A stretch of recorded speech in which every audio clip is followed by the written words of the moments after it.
Hello বন্ধুরা, আমি অনির্বাণ, তোমাদের friendly gardener and welcome back to another video. সবার বাগান নিশ্চয়ই সুন্দর আছে, সবুজ আছে, কোনো টেনশান নেই, কোনো চিন্তা নেই। বিশেষ করে কিছু বন্ধুদের আমি জানি তারা গাছ খুব ভালোবাসে, গাছে ফুল দেখতে খুব ভালোবাসে, কিন্তু এই গাছে পরিচর্যা করা, গাছে জল দেওয়াতে একটুখানি সমস্যা হয়। ঠিক আছে, আমি জানি এরকম অনেক বন্ধুদের, আমার নিজেরই ফ্রেন্ড সার্কেল এরকম অনেক মানুষজন আছে যাতে গাছ ভালো লাগে, ফুল ভালো লাগে, কিন্তু গাছের যখন একটু গাছ খোঁড়াও, গাছে সার দাও, গাছে জল দাও, এই বললে ওদের একটু জ্বর আসে। তো এখন তো কোনো চিন্তা নেই, এখন তো হচ্ছে প্রচুর বৃষ্টি, আর বৃষ্টিতে গাছ একদম সুন্দর সবুজ হয়ে আছে, কোনো ঝামেলা নেই। কিন্তু হ্যাঁ, কোনো ঝামেলা নেই ঠিকই, কিন্তু আবার বড় ঝামেলা চলে আসতে পারে তোমাদের প্রিয় বোগেনভেলিয়া গাছে। ঠিক আছে, তো হ্যালো বন্ধুরা, আমি অনির্বাণ, তোমাদের friendly gardener and welcome back to another video. তো বোগেনভেলিয়া ভিডিও প্রতি সপ্তাহে থাকি তোমাদের জন্য, এটা তো ম্যান্ডেটারি, কারণ তা না হলে তোমরা যে কি করো কি বলবো, কারণ বোগেনভেলিয়া নিয়ে আলোচনা শুনতে আমার মুখে তোমাদের খুব ভালো লাগে। দেখো, এবার আমি এটা বুঝতে পারি, কারণ প্রচুর বন্ধুরা আছে যারা আমার বোগেনভেলিয়া ভিডিওগুলো এই জন্য পছন্দ করে, কারণ সেগুলো খুব সহজে বোঝা যায়, কোনো কমপ্লিকেটেড কোনো কিছু আমি অন্তত দেখাই না, আর কমপ্লিকেটেড কোনো কিছু বলি না। ঠিক আছে, একটা সাধারণভাবে সাধারণ পরিচর্যা করেও যে বোগেনভেলিয়া করা যায়, এটা অন্তত আমি এস্টাবলিশ কিছুটা হলেও করতে পেরেছি। ঠিক আছে, আজকে বেশ কিছু কথা বলবো, আর যেটা মেন আলোচ্য বিষয় সেটা হচ্ছে গাছে যদি এখন নজর না দাও এই বর্ষার মধ্যে, তাহলে কিন্তু হয়ে যেতে পারে অনেক ক্ষতি। এর আগে বর্ষা রিলেটেড বোগেনভেলিয়ার অনেক রকম ভিডিও আমি বানিয়েছি, আশা করছি সেগুলো তোমরা দেখেছো, না দেখলে প্লে লিস্টে দেওয়া আছে, সেগুলো অবশ্যই চেক আউট করে নিও। তো এই সময় বর্ষার মধ্যে কি গণ্ডগোল সবথেকে বেশি হতে পারে? দেখো, সবথেকে বড় গণ্ডগোল যেটা আমরা এই সময় করি সেটা হচ্ছে গাছে গাছ টান টান আছে, পাতা চকচকে আছে, আমরা কিন্তু গাছগুলোকে দেখি না, গাছগুলোকে ওই রকমভাবেই রেখে দিই। আমি যখন দেখছি গাছগুলো সুন্দর আছে, গাছ সবুজ আছে, গাছের পাতায় কোনো সমস্যা নেই, জলও কষ্ট নেই, গাছ তরতর তরতর করে বাড়ছে, ঠিক আছে, কোনো ঝামেলা নেই, তা দেখার কি দরকার, গাছ তো ভালোই আছে অনির্বাণ। হ্যাঁ, এবার সেই গাছটাই যখন তোমরা একটু ভালো করে পর্যবেক্ষণ করবে, গাছের ডালপালাগুলোর ভেতরে দেখবে, গাছের টবগুলো একটু ঘুরিয়ে দেখবে, দেখবে কোনো না কোনো গণ্ডগোল হবে। ঠিক যেরকম একটা গণ্ডগোল আমি আজকে পেয়েছি, এই দেখো, এটা একটা রেন বার্ন, তোমরা দেখতে পাচ্ছ, গাছটা কিন্তু পুরো গাছটা সুন্দর, একদম দারুণ আছে, কোনো অসুবিধা নেই, কিন্তু পার্টিকুলার এই একটা ডালে কিন্তু হয়ে গেছে রেন বার্ন, আর সেই রেন বার্ন থেকে কিন্তু ছড়িয়ে পড়তে পারে পুরো গাছে একটা সমস্যা। ঠিক আছে, রেন বার্নের ওপর আমি একটা ডিটেল ভিডিও তোমাদের জন্য করেছিলাম, আশা করছি তোমরা ওটা দেখেছো। তো শর্টে যদি আমি বলি, অতিরিক্ত জল যদি গাছের মধ্যে পড়তে থাকে, পার্টিকুলার গাছের কোনো অংশে, সেখান থেকে একটা পাতাটা পোড়া পোড়া মতো হয়ে যায়, দেখে মনে হয় যায় পাতাটা পুড়ে গেছে, তো এইটাকে রেন বার্ন বলে। মানে কি অদ্ভুত, ভাবো, বৃষ্টি থেকে নাকি পুড়িয়ে দিচ্ছে গাছ, মানে প্রকৃতির যে কি খেয়াল তার কোনো ঠিক ঠিকানা নেই। তো এই রেন বার্ন থেকে বাঁচতে গেলে আমি প্রথমেই বলেছিলাম যে প্রথম থেকে গাছে পরিচর্যা করতে হবে, গাছে মাটি বানানো থেকে শুরু করে গাছকে দেখাশোনা সব কিছু করতে হবে। এত কিছু করার পরেও আমার গাছে রেন বার্ন হচ্ছে, ঠিক আছে, তার কারণ হচ্ছে অত্যাধিক বৃষ্টি। আমার কোনো গাছে কিন্তু আর কোনো রেন বার্ন নেই, একটা পার্টিকুলার গাছে আমি আজকে খুঁজে পেয়েছি, তো ভাবলাম তোমাদের সাথে শেয়ার করি। রেন বার্ন হলে তৎক্ষণাৎ যেই ডালটা রেন বার্ন হয়েছে সেই ডালটা কেটে ফেলে সেখানে ফাঙ্গাস নাশক, মানে ফাঙ্গিসাইড, একটা প্রলেপ ওখানে কিন্তু ইমিডিয়েটলি লাগিয়ে ফেলতে হবে। ঠিক আছে, যদি এক বা একাধিক ডালে একটা গাছের মধ্যে দেখছো রেন বার্ন হয়েছে, তাহলে ইমিডিয়েটলি গাছটাকে ওখান থেকে শিফট করে একটা শেড এরিয়ায় কিন্তু রাখতে হবে, তা না হলে কিন্তু গাছটাকে তুমি নাও বাঁচাতে পারো, গাছটা কিন্তু গন্ডগোল হলেও হতে পারে। দেখো, সবসময় যে ফাঙ্গাস লাগলে রেন বার্ন হলে গাছ নষ্ট হয়েই যাবে এটা কিন্তু কোনো মানে কোথাও বলা নেই, কিন্তু হতেও পারে, শতকরা 60 থেকে 70% ক্ষেত্রে কিন্তু গাছ নষ্ট হতে পারে যদি অত্যাধিক রেন বার্ন হয়। ঠিক আছে, আমি জানি এখন প্রচুর বন্ধুরা ছাদে গিয়ে খুব মজা নিচ্ছ, সবুজ আছে, কিচ্ছু করছো না, টবগুলো ঘুরিয়েও দেখছো না। সবসময় আমি তোমাদের বলেছি, আগেও বলেছি যে তোমাদের যত টব যেভাবে রাখা আছে সপ্তাহে একদিন করে গাছগুলোকে একটু মুভ করাবে, একটু টপটা ধরে নাড়াবে, ঠিক আছে? এটা মানে সব সময় করতে হবে, মানে একই পজিশানে গাছগুলোকে রাখবে না। আমার এই যত গাছ দেখছো সপ্তাহে একদিন করে কিন্তু গাছগুলোকে মুভমেন্ট করানো হয়, ঠিক আছে? এটা কিন্তু করতে হবে, তাহলে দেখবে তোমরা গাছের মধ্যে কি কি সমস্যা আছে সেগুলো খুঁজে পাবে। এই সময় তোমাদের প্রিয় বোগানভিলিয়া গাছে যেটা হতে পারে সেটা ক্লোরোসিসের একটা অ্যাটাক হতে পারে। যদিও আমার গাছে এখন মানে এই বর্ষায় কোনো রকমের ক্লোরোসিস হয়নি, কিন্তু লাস্ট ইয়ার কিন্তু ক্লোরোসিস হয়েছিল, ঠিক আছে? তো আমি জানি সেই কষ্ট ঝামেলাটা কী। তো ক্লোরোসিস একবার হলে সেটা তাড়াতে কিন্তু প্রচুর কাঠখড় পোড়াতে হয়।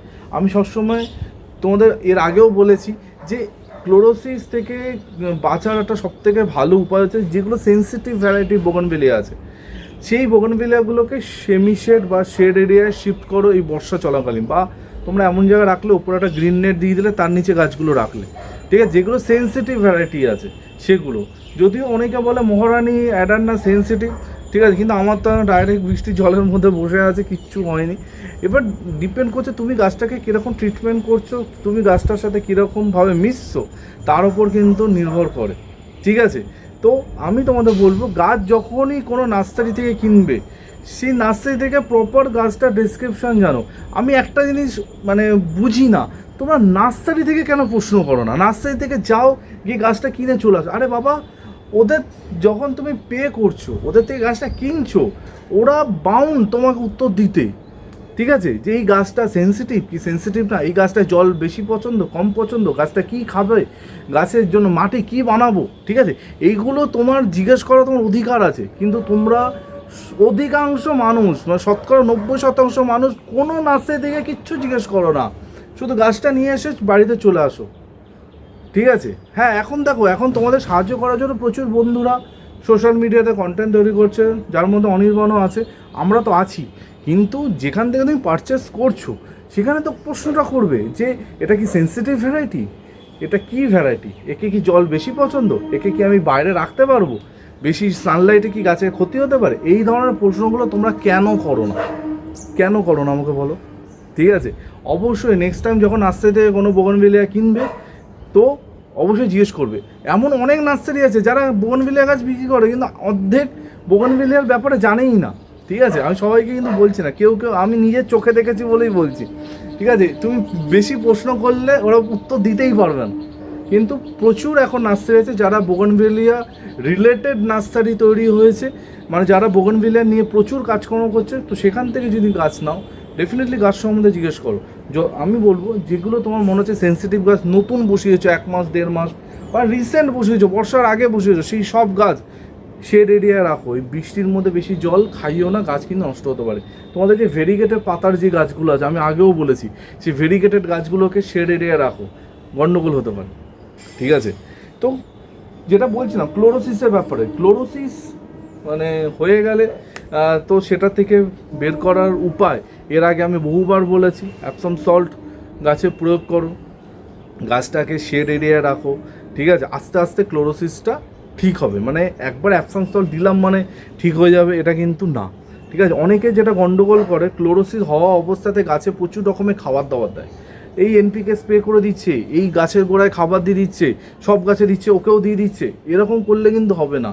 কোনো গাছে পার্টিকুলার ক্লোরোসিস হলে তাকে বাকি গাছের থেকে আলাদা করে ট্রিটমেন্ট করতে হবে। ক্লোরোসিস ছোঁয়াচে রোগ না, মানে এই গাছ থেকে ওই গাছে ছড়িয়ে যাবে না, কিন্তু বাকি গাছে তুমি যে ট্রিটমেন্ট করছো সেটা কিন্তু ওই গাছে করা যাবে না। খাবার দাবার তো একদম বন্ধ, ঠিক আছে?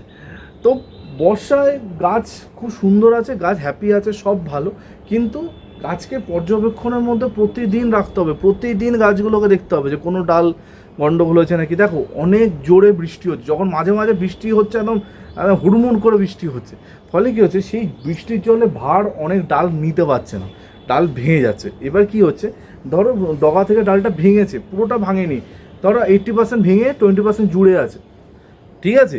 এবার তুমি ওটা দেখছো না, এবার তুমি ধরো দেখো নি, এর ফলে কী হচ্ছে, ওই যে ভাঙা অংশটার মধ্যে জল পড়ে পড়ে ওখান থেকে একটা ফাঙ্গাসের সৃষ্টি হয়ে গাছটা কিন্তু একটা ফাঙ্গাসের ঝামেলা তৈরি হয়ে যাবে, বোঝা গেছে? তো সেই ফাঙ্গাস থেকে যদি বাঁচতে হয় তাহলে প্রতিদিন গাছটাকে পর্যবেক্ষণ করবে, গাছের পাতাগুলো উল্টে পাল্টা দেখবে, নিশ্চয়ই ভালো হবে। এই সময় আরেকটা জিনিসের খুব প্রভাব দেখতে পাওয়া যায়, সেটা হচ্ছে এক ধরনের পোকা দেখবে পাতাগুলো কুঁকড়ে যায়, পাতার রস ওরা চুষে খায়, ঠিক আছে, খালি চোখে দেখতে পাবে না, তোমরা ভাবছে কী হলো কী হলো। তো এই জন্য যেটা করতে হবে, প্রতি 15 দিনে একবার যে কোনো ভালো মানের একটা পেস্টিসাইড তোমাদের কিন্তু গাছে প্রয়োগ করতে হবে। এই সময় কিন্তু একটা ভালো উচ্চ ক্ষমতাযুক্ত পেস্টিসাইড ইউজ করো এই বর্ষা চলাকালীন। ওই মানে কমা পেস্টিসাইড বা যাদের শক্তি একটু কম সেই ধরনের পেস্টিসাইড ইউজ করলে কিন্তু ভালো কাজ তোমাদের আসবে না, ঠিক আছে।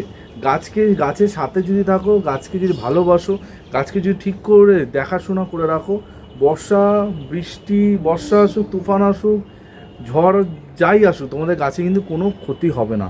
তোমার প্রচুর বন্ধুরা এই জিনিসটা কিন্তু ভুলে গেছো, কারণ এখন যেহেতু বৃষ্টি হচ্ছে কোনো অসুবিধা নেই, কোনো সমস্যা নেই, তোমরা তো গাছের কাছে যাচ্ছ না, দূর থেকে দেখছো বা কী সুন্দর আছে আমার গাছ, কী ভালো আছে বলে চলে যাচ্ছ। ওরকম করলে কিন্তু হবে না, বোঝা গেছে। গাছকে রোজ পর্যবেক্ষণ করো, রোজ দেখো, ডেফিনেটলি গাছ কিন্তু ভালো থাকবে। আর ফাঙ্গিসাইড পেস্টিসাইড নিয়ে নতুন করে কিছু বলছি না, কারণ ওটা তো জানোই, যেরকম রুটিন সেই মতো ফাঙ্গিসাইড পেস্টিসাইড গাছে প্রয়োগ করো। মানে প্রচুর বৃষ্টি হচ্ছে মানেই দে ফাঙ্গিসাইড, দে পেস্টিসাইড, ওই জিনিসগুলো আমি আগেও বলেছি বন্ধ করতে, এখনও আজকেও ভিডিওতে তোমাদের কিন্তু বলবো। তাছাড়া আমি মনে করি আর তোমাদের বোগনভিলিয়া গাছে কোনো রকমের অসুবিধা হওয়ার কথা নয়। তার কারণ হচ্ছে সেই ফেব্রুয়ারি মাস থেকে আজকে আগস্ট মাস, এত দিন ধরে কন্টিনিউয়াসলি বোগনভিলিয়ার ওপর ভিডিও করেছি। মানে কিছু বন্ধুদের গাছ এত অসাধারণ হয়েছে, আমি জানি ডেফিনেটলি তোমাদের গাছ কিন্তু এই শীতে কথা বলবে, প্রচুর ফুল হবে, ঠিক আছে। গাছে অবশ্যই পিঞ্চিং করছো তো, তোমাদের কিন্তু বলেছিলাম ডগাগুলো পিঞ্চিং করবে বর্ষার মধ্যে, তাহলে কিন্তু আরও ঝোপালো হবে, আরও সুন্দর হবে।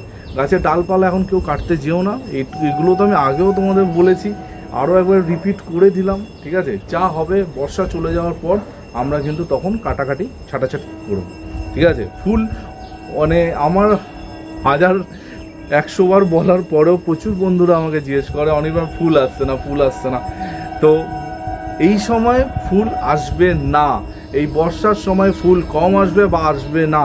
কিছু কিছু ভ্যারাইটি সারা বছর ফুল দেয়, সেগুলো অন্য ব্যাপার, কিন্তু সিংহভাগ গাছে তোমাদের বোগনভিলিয়াতে কোনো রকমের ফুল তোমরা কিন্তু পাবে না, ঠিক আছে। তার কারণ কি আমি বলবো না, পুরোনো ভিডিও দেখো, অনেক কারণ বলে দিয়েছি, ঠিক আছে।